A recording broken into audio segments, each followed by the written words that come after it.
You're listening to the Monday Night Community Show with Daniel on BRFM.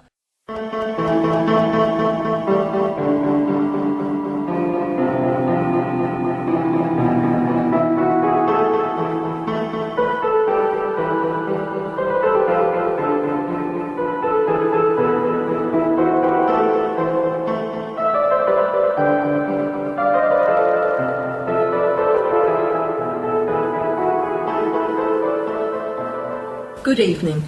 The Muddlarks drama group proudly present The Bone of Doom, a Prestin mystery in 10 episodes. Episode 8.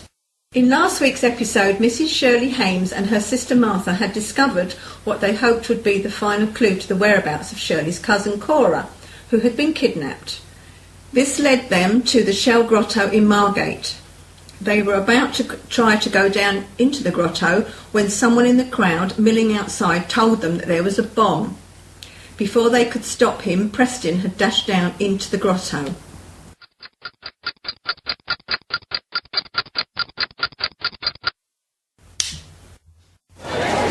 Prestin, come back here. Oh, Martha, what's happened to him? Oh, I'm sure he'll be all right, dear. I'm going after him. No!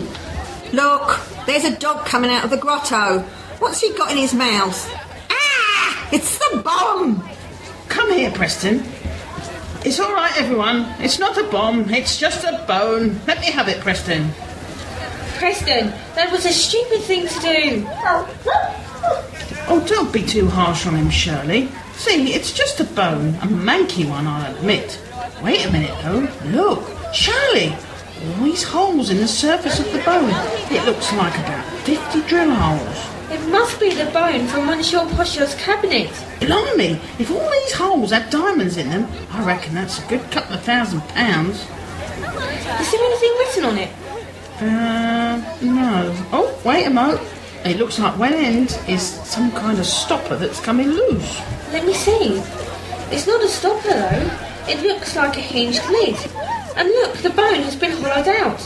There's a wire attached to something inside the bone. Careful, Shirley. Perhaps we'd better wait for the UXB squad. I don't think it's a bomb. The lady who found it said she could hear it ticking. It's not ticking now. And if it was booby-trapped, I'm sure it would have gone off when Preston picked it up. Oh. Look, there's some sort of clockwork mechanism. Well, I'm blowed. And look here, in the lid, I can see a piece of paper. What does it say, Martha? Icy grandmother's smother. Confirmed. Midnight. 6, 13, 6, 14, 53. What? Is that all there is? Yes. I don't understand this at all. Wasn't that the last clue supposed to lead us to Cora? This looks like something completely different. Read it again, please. Icy grandmother's smother. Confirmed. Midnight. 6, 13, 6, 14, 53. Well, the only bit that makes sense is midnight. We were supposed to have until midnight today to find Cora. I can't think straight. Let's go back to the hotel and ring Jean. She might have more information by now. I wouldn't mind betting Cora's turned up on your doorstep. I don't know. And if nothing else, I think we could do with something to eat. It's been ages. It's gone 5. But come on, let's be getting near to solving this. It's not going to take long to get something to eat. I'm sure Mrs. Roberts could rustle up some sandwiches. We all think better with some food inside us. yes, you're right. I didn't realise that I was feeling hungry. Be right there. Oh, Mrs. Hames, there is someone waiting in my office to see you. Would you like to go in? I wonder who that could be. If it's Cora come to tell you it was all a game, I'll...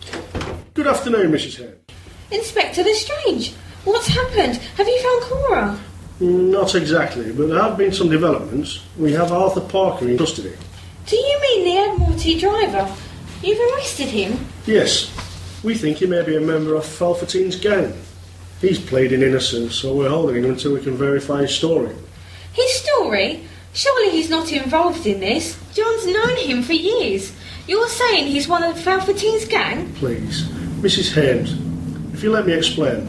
After Miss Penfold rang me to tell me what was happening, I sent some constables down to Paddington Station to check whether your cousin had been seen getting off the train. Was she? Yes, she was met by Parker, and they left the station in an Admiralty car. Where did he take her?